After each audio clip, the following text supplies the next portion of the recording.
Good afternoon for anybody watching this, and happy July. Like we're halfway through 2020. How about that, right?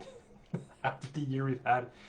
Oh, whoever knows what the next half is going to bring. Lots of opportunity. If you read my newsletter from this week, we talked a little bit about opportunity and just things, right? This world's kind of jumbled with where we're at and what's happening.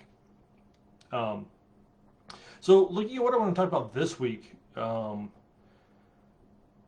man, so much. There's so much going on right now. Like, there's some Facebook ad stuff happening with people like finally taking a stance. There's still the Black Lives Movement matter moving through. Um, and if we take a look and step back from all of this and think about, hey, how does this impact our money? How does this impact our relationship with money? How does this impact um, the things that we perceive as opportunities or past weeks we've talked about boundaries. Boundaries is another good one. If you didn't watch that one, go back and watch it. Um, if we look at what else have I talked about? Consistency, right? Being consistent, showing up for yourself.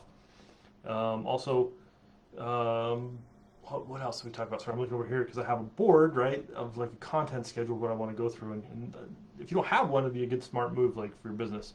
Anyways, we also talked about growth. Like we talked about a lot of different things.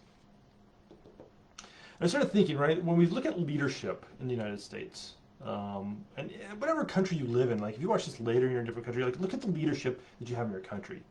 And are you really excited about it? Are you excited about what's happening?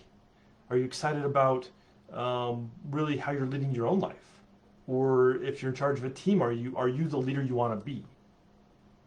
Right? We pull this back to us, right? We can see the external out there overall and say, this is who I want to be like, and looking at the leaders that are out there that are making decisions, and some are doing a really good job, some are doing an okay job, some are doing a horrible job.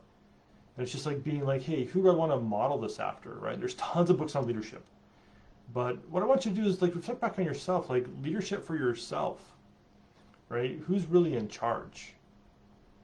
Because this week is really all about the attitude of command.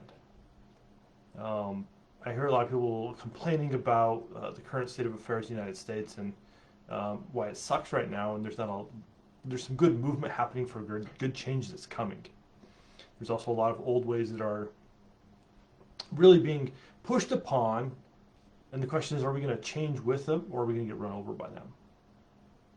When we really look at ourselves and what we're doing in the world, if we look at the attitude of command, right? Look at overall the leadership, and that's what I really equate the attitude of command, right? It's more command, it's leadership of ourselves.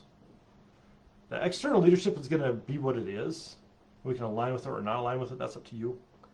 But really ask yourself in the mirror, who's in charge?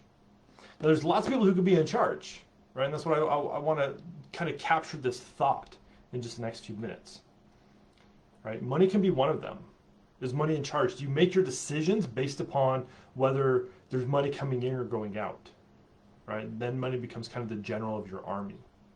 Are you following it? If you have big dreams, right? Those could be what you're actually following. That's who's in charge. You have this vision and goal and you're just going towards it. That could also be somebody. Do you have voices in your head saying, oh, you can or can't do this? Are you waiting to talk to other people? You might have business partners or people who help you. Be like, oh, I can't do anything until I talk to them. Like any great army, there's a general, right? There's some commander there. Now, they don't always have all the answers, and that's what I want to say. Just leadership in general. Leaders usually don't have all the answers. They have a lot of answers, but they're willing to take action. They're willing to inspire. The attitude of command is all about action and inspiration. Showing up. When you say move, it moves. Not because it's beholden to you or you've enlisted slaves, right? If we look at money, how can money work for you?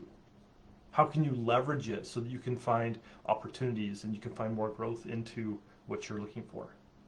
The attitude of command is all about that, about stepping into your boldness, you being the leader, the person in charge of your life, and allowing the other resources to flow so you can accomplish what you want to accomplish.